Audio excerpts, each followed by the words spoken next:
Você Firme me na rocha? desculpa, né? Desculpa esse atraso, Como é tá que é? Não bom? ouvi? Você desculpa esse atraso. Que é isso? Tá tudo certo.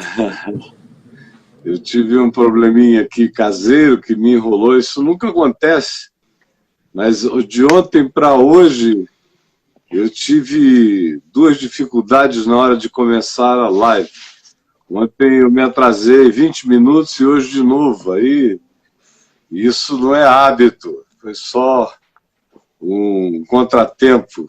Eu estou muito feliz que você esteja aqui comigo hoje de manhã. Também estou muito feliz, tá? Falando com a lenda viva aqui, um Ah, monumento meu vivo. amigo. Não é todo dia que você fala com um monumento vivo, não. O Glória a Deus pela monumento sua está vida. ficando velho. Mas a palavra Ah, vai que se renovando a prazer. cada manhã. Ah, Amém, ô Caio? essa renova sempre, graças a Deus. Eu lembro quando eu Graças a era Deus. criança e vi umas fitinhas cassete do Caio Fábio. É, Mas esse é. povo morria. Quando o Caio Fábio abria a boca para falar, era o terror. Muito feliz de estar aqui É. com você. Você nasceu aonde, Pablo? Eu nasci em Goiânia. Goiânia. Nasci dentro do carro, às 6 horas e Ah, 6 da manhã e 5 minutos. Meu filho também, o terceiro filho, nasceu dentro do carro. rapaz, vocês têm um chamado, né, para cumprir isso. Nasceu dentro do carro também? Dentro do carro. E eu quase tive o meu primeiro filho dentro do carro. Quase, por pouco. Eu achei que eu ia ter que ser o parteiro dele. A E o gente último nasceu estava. sozinho, tá? Foi tranquilo. É, Aquele bichetão decidido, foi chegando e saiu. é. E ele é decidido do lado de fora também? Mulher, tá com 10 meses o último. Cada um é um general de Ah, guerra do reino aqui que eu tô treinando, né? Os pais de hoje, Kai, estão treinando os filhos para eles serem trabalhadores, né? Para responder à teoria da Revolução Industrial. Eu estou treinando meus filhos para serem generais. Na verdade, para serem não, já são.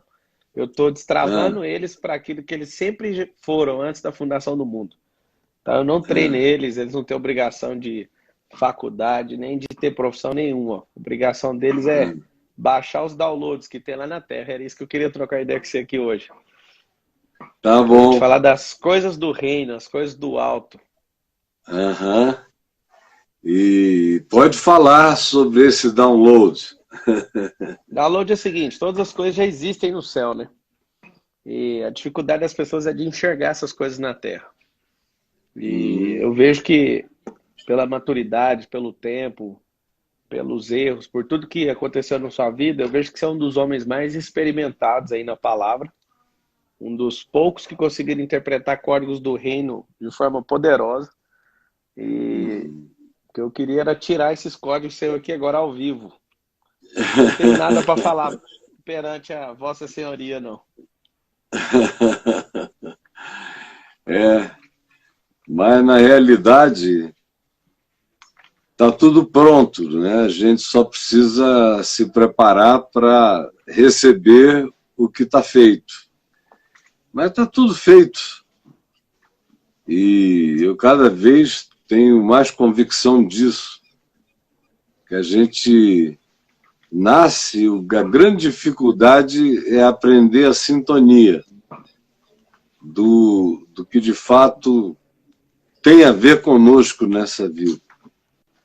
Então a gente é muito distraído na vida por coisas que não são aquelas que nós somos ou manifestaríamos melhor na existência do que quaisquer outras. Então a sociedade inteira te treina para qualquer coisa que não é você. Qualquer coisa que não é você. Então você já entra dentro de uma formatação que tende a te deformar.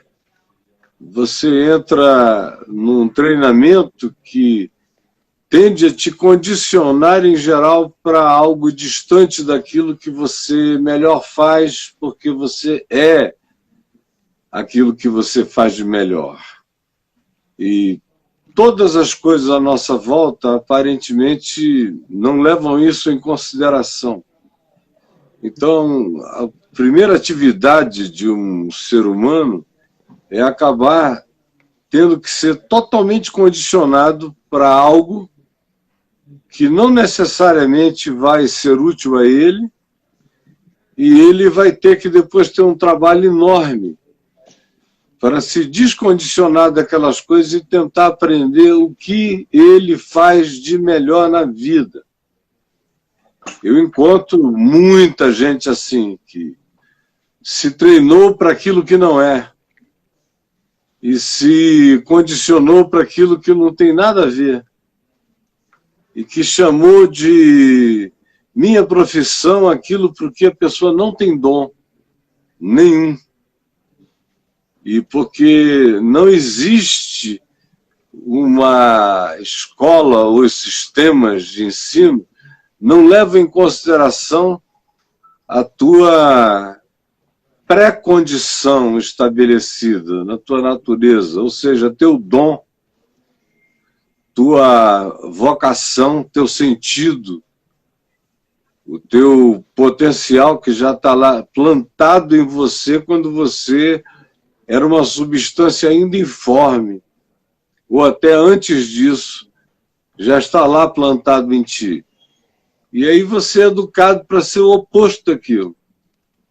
E o que sai daí é muita frustração, muita tristeza, muita autoimagem baixa, muita impressão de fracasso, muita amargura, porque o indivíduo não tem nenhum prazer naquilo que faz, naquilo que realiza, passa a vida inteira procurando outra coisa sem saber o que é, sempre procurando, muito infelizes. E é aquele tipo de gente que lamenta muito trabalhar. Muito. Meu Deus, eu vou ter que trabalhar hoje. E a minha felicidade, entre outras coisas na vida, é que eu faço exatamente aquilo que eu nasci para fazer. Eu não estou aqui fazendo a segunda melhor coisa que eu poderia fazer, nem a terceira. Eu estou fazendo a melhor que eu poderia fazer. Ô, Caio, estou fazendo da melhor maneira que eu poderia fazer. Caio, vamos fazer um negócio interessante, que é um ping-pong. Eu faço pergunta para você, você faz para mim, para a gente conseguir subir uma frequência que as pessoas estão caçando aqui nessa live. Muitas pessoas bem empolgadas aí para assistir a gente aqui. Eu faço uma pergunta para você, você faz uma para mim, sempre bem objetivo, para a gente conseguir extrair alguns diamantes. Eu chamo isso de modelagem. Eu acho que é o que eu estou muito afim de fazer desde quando a gente se topou aqui. E respeito muito sua história. Respeito muito mesmo o fato de você ter tanta clareza das coisas do alto. E eu vou abrir a pergunta fazendo o seguinte, se você me permite. Pode ser assim? Pode. Então, quando Jesus falava assim, a chegada do reino dos céus, o que ele estava querendo dizer? Que ele era o reino dos céus que estava à mão. Por isso que ele diz, o reino dos céus está à mão. Era só estender a mão e pegar, era ele. Ele era a manifestação do reino dos céus, estava ali para todo mundo, para quem quisesse. E o reino dos céus está à mão, é isso, estenda a mão e pegue, e toque. Igual sou eu a aqui. Mulher com câncer no útero, encostou na orla dele, né? Encostou e pegou. Eu sou o reino dos céus. Está aqui diante de vocês. Vocês não estão enxergando? Está aqui, na cara Felipe, de vocês. Felipe, não, Jesus, mostre para nós. Você não está me vendo aqui, eu estou aqui na sua frente, cara. Na sua frente. Quem me vê a mim, vê o Pai. Então, o reino de Deus é isso. Jesus é o reino de Deus. Jesus é o reino dos céus. E não tem diferença entre reino de Deus e reino dos céus. É só uma diferença semântica para dizer a mesma coisa. Eles são sinônimos. Tem gente que fica querendo dizer que o reino de Deus é uma coisa, que o reino dos céus é outra, mas é furada, não é verdade. Do ponto de vista de qualquer estudo mais sério, você fica logo vendo que reino de Deus e reino dos céus são expressões sinônimas da mesma manifestação de que Deus estava no meio deles, e todavia o reino de Deus não era para ser procurado longe, nem fora, nem em lugar nenhum, porque Jesus depois diria: o reino de Deus está dentro em vós. Dentro em vós. Mestre, então agora é você isso. faz a pergunta. Vamos no ping-pong. O que é a verdade? Foi a pergunta de Pilatos para Jesus. A verdade é algo que não precisa de defesa. A verdade é a mesma pessoa que você acabou de falar do reino. A verdade é a pedra angular. A verdade é a medida que mede as balanças. A verdade, ela pode ser doce, ela pode ser amarga, ela pode ser ácida, ela pode ser umami. A verdade é a base de toda a criação. A verdade é uma pessoa, a verdade é Cristo. Muitas pessoas gostam de falar que não existe verdade absoluta. Na verdade, a verdade é a forma original de todas as coisas. Essa forma é Cristo de novo. As pessoas gostam de falar que tem vários pontos de vista. Vários pontos de vista porque você não enxergou o prisma. A verdade, de novo, é algo que não precisa de defesa. Você não precisa, Jesus não precisou se defender na frente dele, né? Ele poderia mandar os anjos, poderia fazer tudo, e ele não se posicionou. A verdade é Cristo. Quem não tem erro é a verdade. Foi por isso que Jesus não respondeu a Pilatos. Porque Pilatos, olhando para a verdade, perguntou: o que é a verdade? Aí seria ridículo a verdade responder: sou eu. Isso era brincadeira de criança. Na verdade, ele respondeu uma vez, né? Quando ele respondeu eu sou, todo mundo caiu lá no livro de João. Mas aí quem é? Quando a pergunta era sobre quem era aquele que deveria ser preso, né? Quem era ele? Ele sou, eu sou. Aí caiu todo mundo. Foi a primeira vez que ele responde o eu sou, né? Agora para Pilatos, ele ficou olhando na cara de Pilatos, nos olhos de Pilatos. Deve ter sido uma experiência tão constrangedora para Pilatos. Porque Pilatos está crente que vai fazer uma pergunta filosófica para um rabino que estava sob sentença de morte, mas ao mesmo tempo era inteligente, só estava ali porque tinha fascinado todo mundo. Aí o cara diz: eu vou saber qual é a dele. Aí vem para ele e pergunta: qual é a verdade? O que é a verdade? E Jesus fica olhando para ele.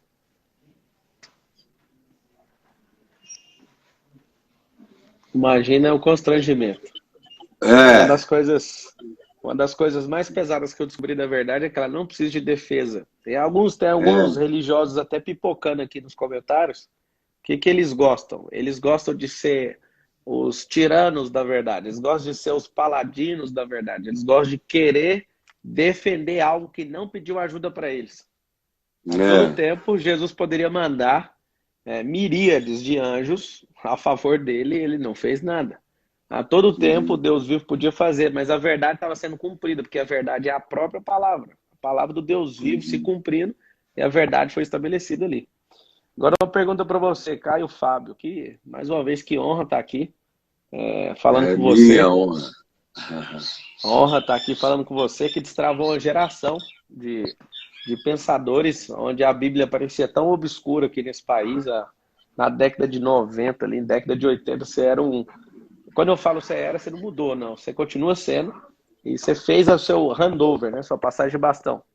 Me fala uma coisa, o que você, Caio Fábio, se partir da Terra nos próximos minutos, o que você gostaria, ou o que você vai deixar? Eu não sei se gostaria ou vai deixar. O que é o intuito? Em poucas palavras, do que o senhor falou para você? Caio, você desceu nessa geração, esses são os dias da sua oportunidade, e você veio para fazer isso. O que é Caio Fábio em uma passagem de bastão, no handover? Qual que é o handover do Caio Fábio? Eu estou fazendo isso com toda a consciência. Eu estou falando para esta geração agora. A maioria das pessoas que me ouvem estão entre 15 e 40, 45 anos de idade. É um espectro bem extenso. Eu estou tentando falar com essa geração que vai de 15 a 45, que me assiste, me ouve, me atende, e estou tentando falar para o futuro. Eu estou com a cabeça enfiada no futuro, falando para o futuro. Por isso tem um monte de coisas que eu digo que ninguém entende ainda. Eles entendem o português, mas eles não entendem ainda a mensagem. Eles só vão compreender com clareza na hora em que o tempo se aproximar dessa descrição que está sendo feita. Quando o tempo for chegando, eles vão entender cada vez melhor. Por enquanto, eles não entendem senão o português, e alguns acham que é uma viagem. Mas eu estou falando para os meus netos, eu já estou pregando para os amigos dos meus netos, eu estou pregando para o futuro. Porque não tem ninguém nem lidando direito com o passado. Com o presente, então, o presente está abandonado, está todo mundo gritando para o presente mensagens dos ecos de antigamente. Quase não tem ninguém falando com o que está acontecendo no mundo. Então eu estou aqui para continuar falando o que está acontecendo hoje, mas estou extremamente voltado para pregar com a cabeça dentro do futuro, vendo o que vai acontecer, porque é mais ou menos óbvio o que vai acontecer para as novas gerações, o que vem ao encontro das novas gerações, e os grandes dilemas e angústias e não soluções e dúvidas e aflições que eles terão. E eu gostaria, em nome de Jesus, de ser alguém que eles pudessem, em quem eles pudessem encontrar alguma luz, alguma estabilidade de fé, de consciência, a partir da qual, de cuja plataforma de consciência, eles consigam interpretar melhor a loucura do mundo que virá, e que não virá com nenhuma caracterização de humanidade.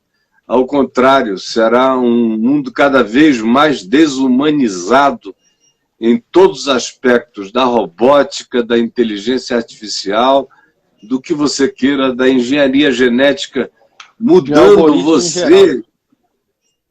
você de cara de sexo, do que você queira, conforme o padrão que você deseja. Vai ser a ilha do Dr. Monroe, que está vindo aí, estranha, esquisita, cheia de seres humanos alterados, transformados, o amor morto, a iniquidade proliferada e a maldade casada com a ciência, inventando tudo que a gente não pode nem imaginar.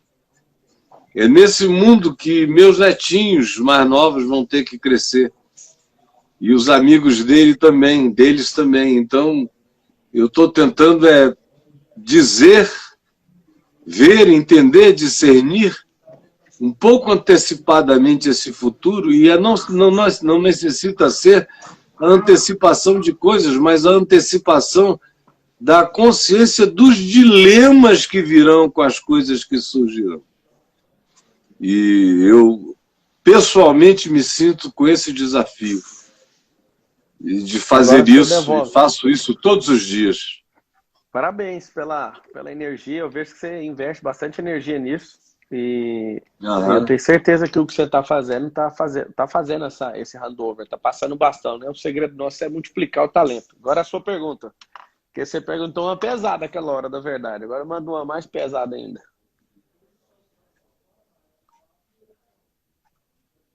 Ping pong.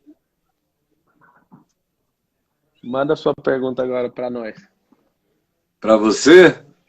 Uma daqui, uma sua, minha. Tá bom. Não, é que eu me distraí aqui. Eu não me incomodo com os comentários, não. Se quiser deixar aberto, para mim não tem problema nenhum, tá?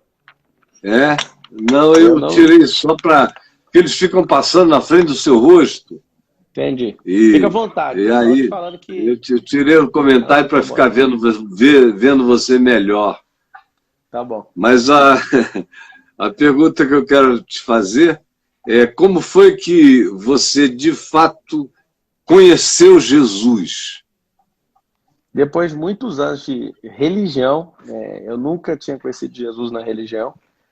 Teve um dia que eu grilei, porque tudo que eu perguntava para alguém, cara, eu falava, mas você conheceu Jesus? Não, foi o fulano que me falou. Aí eu perguntava pro fulano, fulano, quem foi que te falou? Foi minha avó. Aí toda hora saía no cemitério a resposta. Não achava ninguém que tinha experiência. Tinha alguém que falou de alguém que tinha experiência.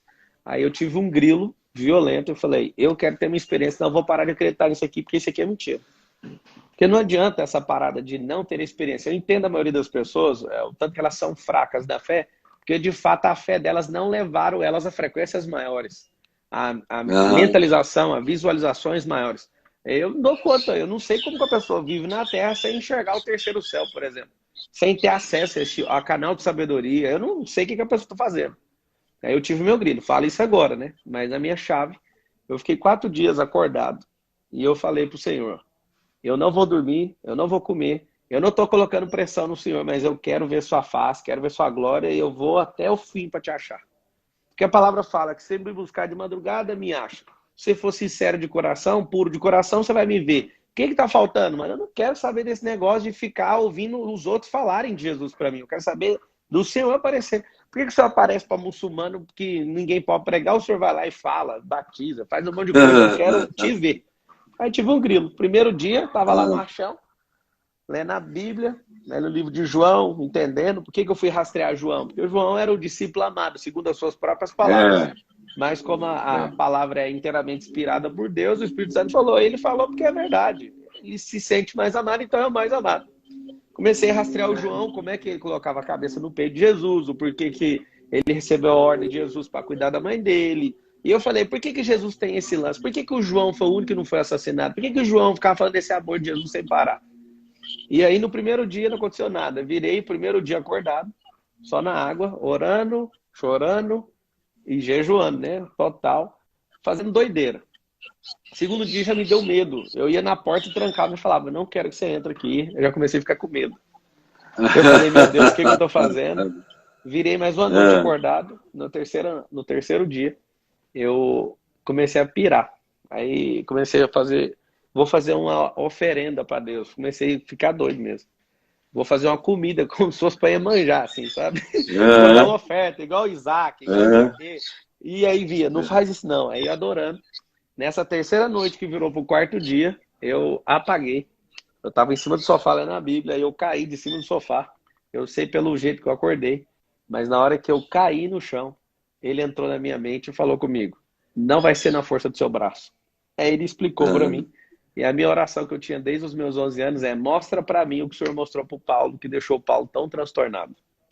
O que você fez com o Paulo, que fez o Paulo escrever 75% do Novo Testamento? O que você fez com ele, que ele saiu de autorizador de assassinato de cristãos para o maior cristão, o cara que mais pregou o evangelho, o cara que mais foi para o front. Aí o Senhor me revelou algumas coisas, tipo, na clareza do meu entendimento. E dali para frente eu falei, não serve mais nada. Depois disso comecei a ter experiências sobrenaturais, experiências que eu senti fisiologicamente também, ouvi com o meu ouvido com a voz audível. E aí eu falei, cara, isso não faz sentido. Eu queria ser o ignorante, Caio, para nada disso ser verdade, para eu me manter na ignorância, mas não tem como mais. Quando você consegue ver a glória, quando você consegue ver a pessoa de Cristo, quando você de fato conecta seu coração, porque uma coisa eu aprendi. Eu não aprendi isso na igreja, eu não aprendi isso ipsis literis ali na palavra, não está escrito no texto escrito. O Espírito Santo não fala no cérebro das pessoas, ele fala no coração. A fonte da vida não, está conectada tá cérebro é conectado na bobagem. bomba, tá É, conectado cérebro é naquela bomba. bobagem. Então é isso, eu tive a experiência, eu já tinha muitos anos que eu era religioso e eu tento nem falar, sabe? Eu sou um homem de negócio, eu já fui executivo no Grupo Oi Brasilecom. Eu só queria falar de negócio e para as pessoas serem prósperas e abençoar suas famílias.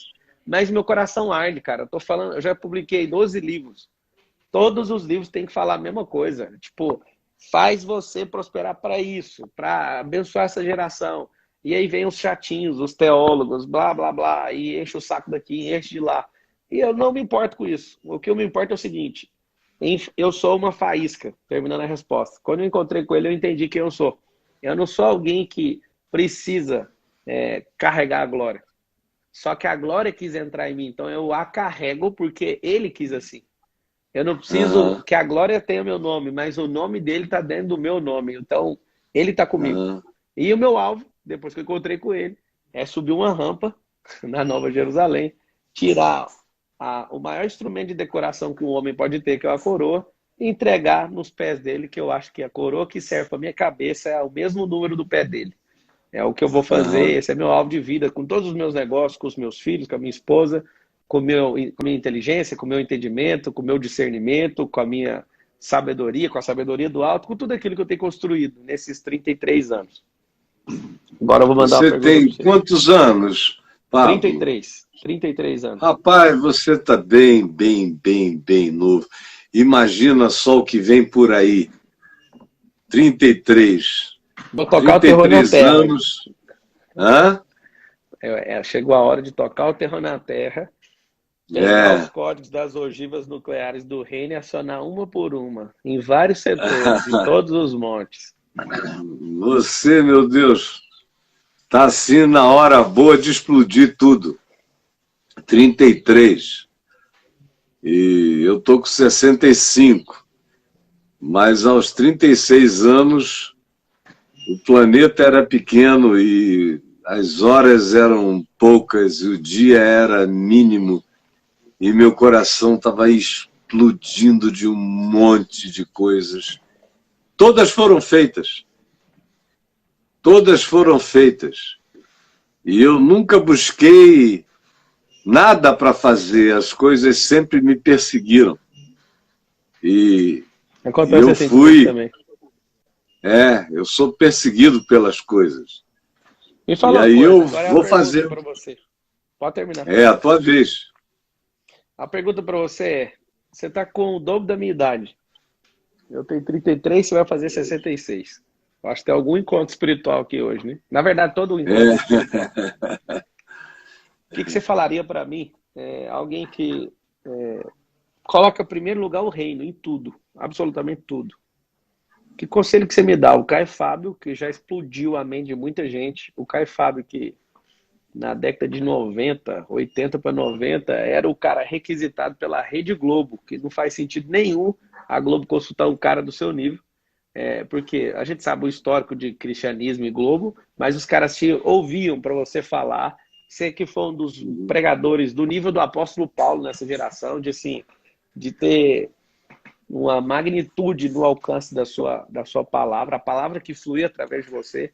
Que conselho aos seus 66 anos, tendo o dobro da minha idade, vai completar ainda 66, você fala para um garoto de 33 que tem clareza nas coisas do alto e que quer tocar. Eu falo garoto com respeito, tá? E fazendo um paralelo com você, que eu sou um general de guerra, sou um patriarca, eu não preciso bater continência para ninguém na terra, a não ser por Deus vivo.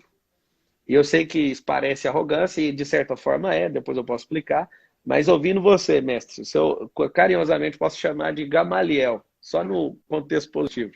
O que você falaria para o apóstolo Paulo, jovem, aos 33 anos? Você que percorreu isso e que entende das falhas e das experiências e das coisas que eu posso vir a cair, ou que eu posso me desviar, ou que eu posso, de forma exponencial, já acelerar. Qual seria um bom conselho de um mestre de cabelos brancos, barbas brancas e muita vida aí pela frente ainda? Bom, se fosse para o apóstolo Paulo, eu diria para ele não se importar e nem se emocionalizar sofridamente com a falta de fidelidade das igrejas que ele criou, como Corinto, como Gálatas, a igreja de Gálatas, como a igreja aos Filipenses, onde ele expressa algumas das dores dele, especialmente 1ª e 2ª aos Coríntios. Foi uma relação muito passional, muito doída e muito sofrida.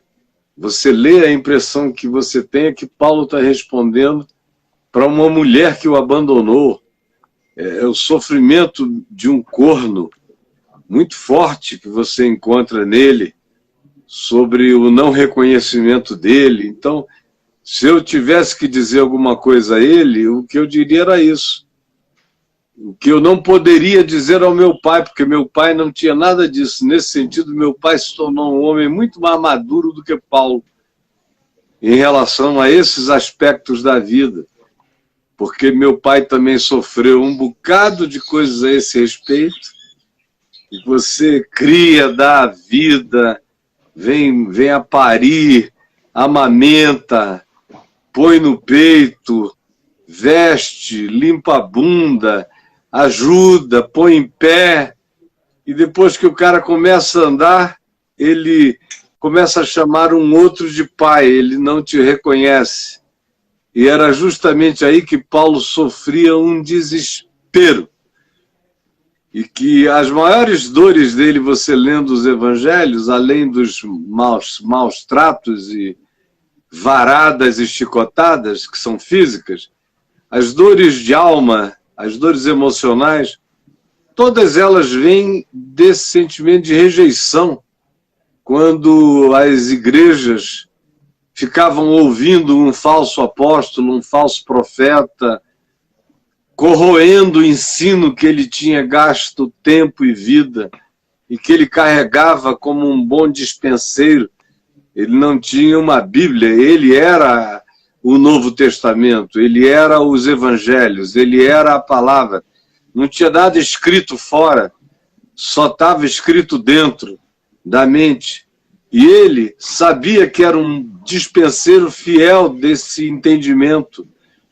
Passava tudo que ele tinha e depois ele via chegar um outro com uma tolice, com um novo mover, e levava todo mundo na direção daquele engano, e ele ficava muito maltratado.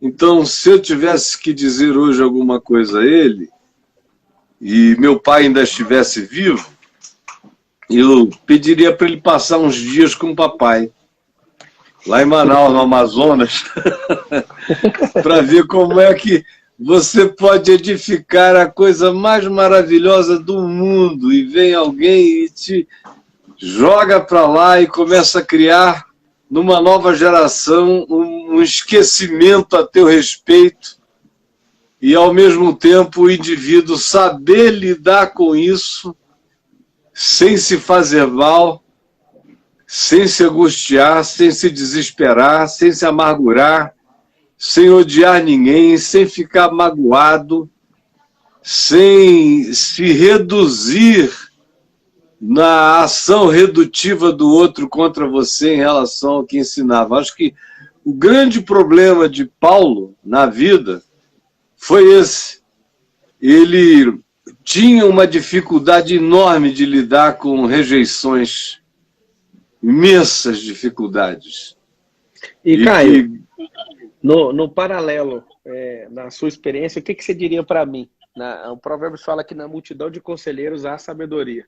Você que percorreu o caminho, seu coração explodiu, o seu cérebro entrou em octanagem e recebeu coisas que poucas pessoas no mundo receberam da parte de Deus. O que você falaria para mim? A gente se conhece tem pouco tempo, mas alguém que não escolhi isso como profissão, fazer o que eu faço, mas meu coração arde todo dia para fazer o que eu estou fazendo. Que bom conselho que você pode me dar, ou bons conselhos.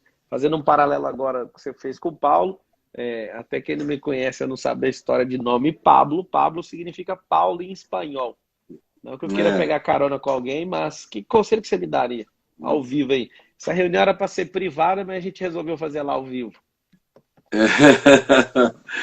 Olha só, eu não tenho embasamento suficiente para falar a você com conhecimento de causa, mas eu tenho a consciência do que mais prejudica as pessoas. com potencial, porque você é um homem que não tem um potencial, o teu potencial já se manifestou, ele já é manifesto. Ainda tem um monte de outras coisas que vão se manifestar com o passar dos anos. Com o passar dos anos, tem coisas que estão manifestas em plenitude hoje, mas que darão lugar a outras. Elas não desaparecerão. Elas estarão sempre aí, serão suas, mas elas darão lugar a outras. E assim como essas outras darão lugar ainda a algumas outras que virão. Nós estamos em processo o tempo todo. Aquilo que um dia foi o que de mais valoroso e importante eu tinha na minha vida, continua a me habitar. E eu continuo a realizar isso todo dia, mas numa escala que diminuiu a intensidade para que outras coisas entrassem, crescessem e se manifestassem.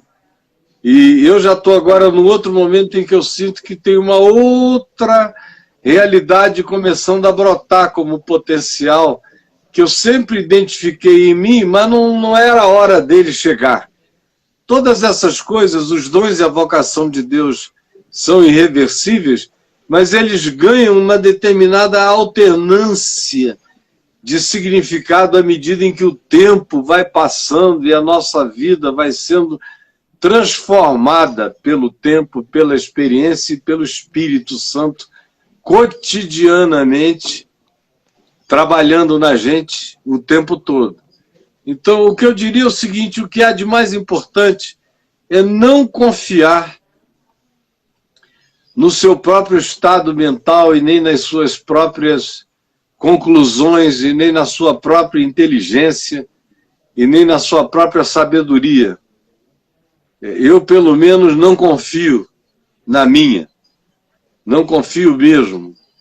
Eu sei que a melhor inteligência pode surtar. Eu sei que a melhor sabedoria pode se arrogar a si mesma como sábia, e isso produz imediatamente insensatez. Eu sei que a minha melhor força é também, paradoxalmente, a minha maior fraqueza. Por isso, eu não confio da minha força, eu a entrego àquele em quem ela pode ser infinitamente mais útil. Foi o que Jesus te falou no início. Não é pela carne. Não é na força do seu braço. Não é na força do seu braço. Então, eu conheço a força do meu braço. Eu vou terminar te contando um sonho ou dois que eu tive em 1998. Eu passei 97 inteiro, eu sabia que eu ia ter que tomar decisões em 98 que não podiam mais ser adiadas.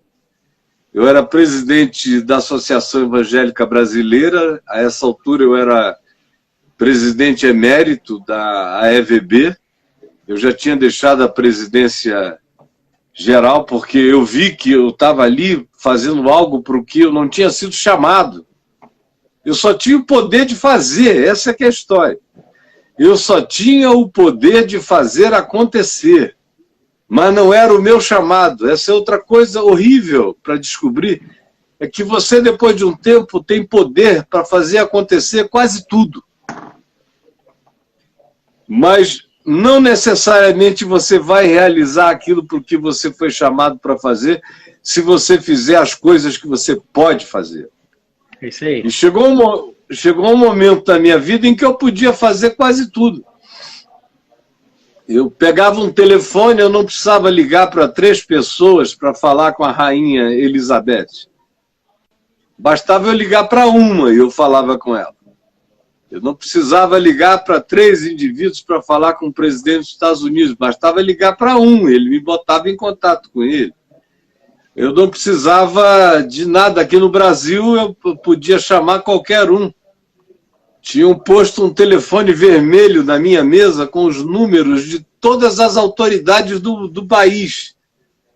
02, 0 não sei o que, eu podia falar com quem eu quisesse. e adiantar o que eu quisesse, com quem eu desejasse, aonde quer que fosse. Isso dá um poder de realização extraordinário e cria uma tentação miserável dos amigos precisando de coisas, te pedindo para fazer coisas. Aí você começa a se tornar juiz e partidor entre os homens, que foi o que Jesus disse que ele não veio para ser. Quando o cara falou, resolve isso aí para mim, resolve para mim, essa demanda com o meu irmão, o que Jesus, ao invés de resolver, porque ele podia dizer, ó, você fica com isso, você com aquilo, e vão embora em paz e parem de brigar. Ele disse, quem foi que me constituiu juiz e partidor entre vós? E virou de costas e saiu. A grande tentação é essa, é você se tornar a solução da vida de todo mundo. Ficar com essa obsessão solucionadora, de que você é a pessoa que carrega em si todos os tesouros da sabedoria e do conhecimento. Aí é que começa a ficar perigoso, como o diabo gosta. Então, eu perdi muito tempo na vida fazendo milhões de coisas que eu posso. E gastei muito tempo em relação a fazer aquelas únicas coisas que eu faço e que praticamente ninguém mais faz, que são aquelas para as quais eu fui essencialmente designado e plasmado. Porque Deus me deu inteligência, me fez inteligente. E inteligência é uma grande tentação. Porque você saca tudo, vê a distância, o que o pessoal leva horas numa reunião, você dá uma passada e ouve um ponto, uma vírgula, e entendeu o sentido todo do que estão tratando ali. E tudo fica mais simples, as soluções saem da sua boca como se você estivesse arrotando qualquer coisa, de tão fácil que é. E é uma tentação brutal, foi aquela com a qual eu mais lidei, foi o que mais me afastou do meu sentido original na presença de Deus. Tudo isso achando que eu estava fazendo o melhor para Deus na minha geração. Porque eram coisas dignas de serem feitas, elas só não precisavam ser feitas por mim. E havia outros para fazê-las, para outros elas seriam ideais ou adequadas. Para mim, aquelas coisas boas eram um desvio do ótimo na minha vida. Era o pior inimigo do ótimo na minha vida, eram aquelas milhares de coisas boas que eu podia e sabia fazer também. Então deixa eu chegar no sonho. Eu estava buscando a Deus de 97 para 98 numa intensidade enorme, dizendo, por favor, me tira daqui. Eu não sei como sair daqui. Eu sou presidente de tanta coisa, todo mundo olha para mim com um olhar unânime e convergente. E uma das piores prisões é a prisão da unanimidade. Onde, para onde quer que você se vire e faça alguma coisa, você vai magoar milhões de qualquer que seja o lado da unanimidade. E eu estava preso na unanimidade, preso por laços de uma pseudo-fraternidade que só gostava de me ter para me utilizar. Eu fazia serviço de milhares. Então eu era útil desde que eu fosse ligado à instituição e ao grupo. E eu não queria mais, na realidade, Pablo, eu não queria mais ser evangélico. Eu não queria ser religioso mais de natureza alguma, embora eu não fosse religioso na minha prática cotidiana, eu era um ser identificado com a religiosidade, eu só queria ser identificado com o evangelho.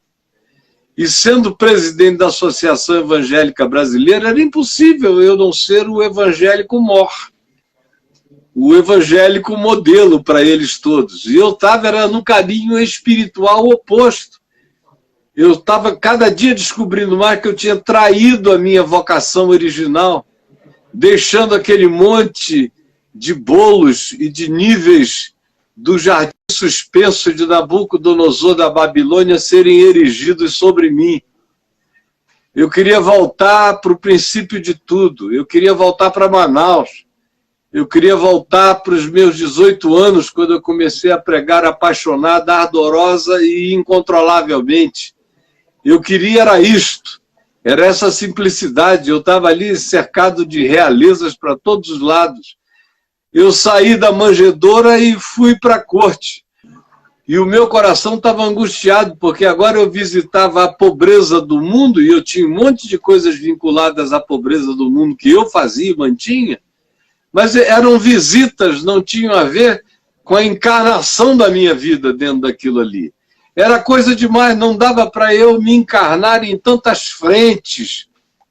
E eu comecei a ver a simplicidade de Jesus, que não fez tantas coisas, fez uma só, que foi ser ele mesmo em plenitude, aonde quer que ele estivesse, e apenas isto.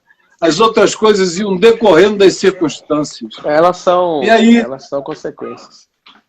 Agora aí eu estava lá. Pergunta, quando você finalizar aí, você faz a pergunta para mim agora para a gente ir para o fim.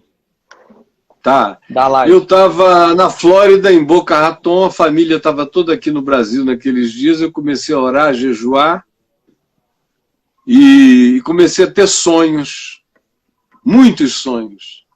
E num desses sonhos, que eram recorrentes, voltavam sempre, eu era Sansão, com cabelo enorme, e aí eu lutava, estava numa maior luta desse mundo, e eu vinha para o Senhor, quando tudo silenciava em volta, e eu dizia: Senhor, agora pronto, todos os teus inimigos estão derrotados. Todos. Olha a arrogância do cara. Todos os teus inimigos estão derrotados, eu derrotei a todos eles. Aí eu ouvia uma voz que dizia: não, falta um. Aí eu acordava assustado e continuava o dia inteiro orando, lendo, buscando a Deus. À noite eu sonhava muitos sonhos, mas esse vinha junto. Na recorrência dele, eu de novo voltava para Deus depois de ter vencido tudo que é filisteu possível, e a descendência toda dos gigantes. Lá estou eu diante de Deus, dizendo: pronto, Senhor, estão todos derrotados. E aí ele dizia: não, falta um, falta o meu pior inimigo. Você mesmo. Aí eu volto ao terceiro dia, ao quarto, eu chego lá e digo: pronto, Senhor, estão todos derrotados. Aí ele diz: não, falta o meu primeiro, pior inimigo. Aí eu digo: quem é, Senhor? E ele disse: és tu. Tu és o meu pior inimigo.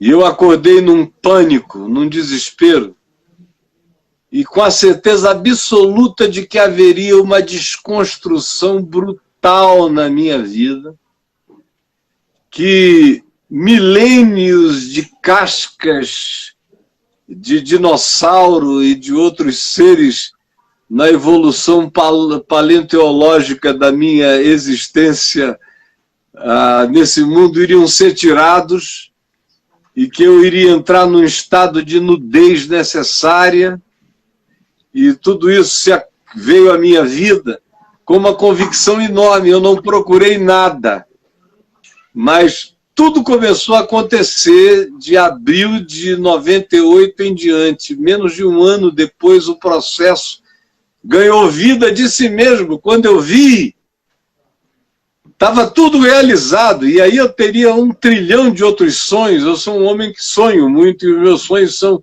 profundamente simbólicos, arquetípicos e proféticos. Profundamente. Tem coisas na minha vida que eu sei que vão acontecer, porque elas já foram construídas dentro de mim. Eu nem me preocupo, eu sei que eu estou andando para lá. Se a sua mente mostrar que existe, é porque já existe, né?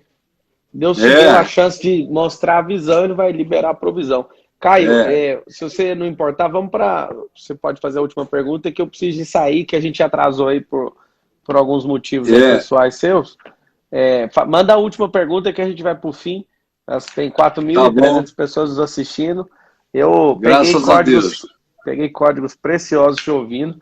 Manda aí a última pergunta, que eu vou te responder. A minha pergunta para você é a seguinte: o que você pessoalmente gostaria de ver acontecer a partir da sua vida? Que gostaria não, que eu já estou vendo casamentos serem restaurados, filhos respeitando pais, homens de família, patriarcas, tomando postura de morrer pela esposa, assim como Cristo morreu pela igreja, pessoas ardendo em paixão pela palavra e pela volta de Jesus, pessoas que entendem que o chamado delas não estão dentro de igrejas institucionais, porque a igreja não tem 4 paredes, ela tem 2 pernas. Eu já estou vendo pessoas entendendo que não é a igreja que vai dominar e trazer o reino, porque a igreja somos nós, é nós que vamos trazer o reino na terra. E não tem essa de gostaria. Eu não vou ficar fazendo grandes alvos, porque esse é o alvo do Senhor. Desde o dia que ele pisou na terra, mesmo sendo alguém instruído na religião judaica, nunca pregou o judaísmo para ninguém. E as pessoas querem tomar Jesus. Tem gente que acha que Maria é católica, que Jesus é evangélico, que Deus... Cada um na religião, né? E Jesus não tocou nesse assunto. Ele falava, é chegado o reino dos céus. E a gente carrega só uma parte daquilo que é multifacetado, daquilo que é a imagem e semelhança dele. E o grande segredo é não querer salvar a terra. Isso é problema de Jesus. Ele já salvou. Deus amou o mundo de tal maneira que pôs alguém, que é seu filho, para salvar as pessoas. E eu quero encerrar a live te falando, Caio, que eu tenho um carinho muito especial pela sua história, porque você foi uma das maiores faíscas que já tiveram nesse país. Eu vejo pessoas, às vezes, querendo diminuir o que você fez por causa de algum erro, mas eu quero te falar que nisso você ficou mais forte. Nisso o Senhor falou com você com mais força, nisso você cresceu como Paulo, já era douto em sabedoria, já tinha muito entendimento, mas cresceu em graça, em sabedoria.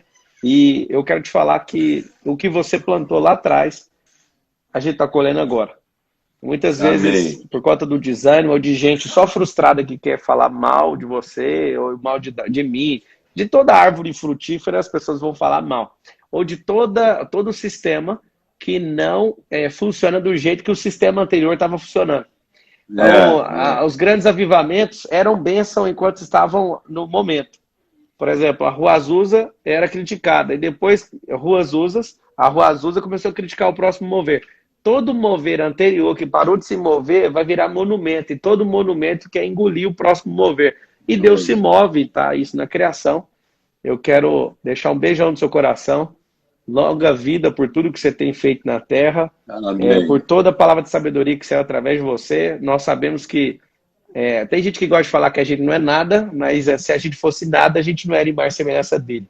Eu reconheço, respeito em profundidade a imagem e semelhança impressa em você e todos os downloads aí que você trouxe na terra, tá?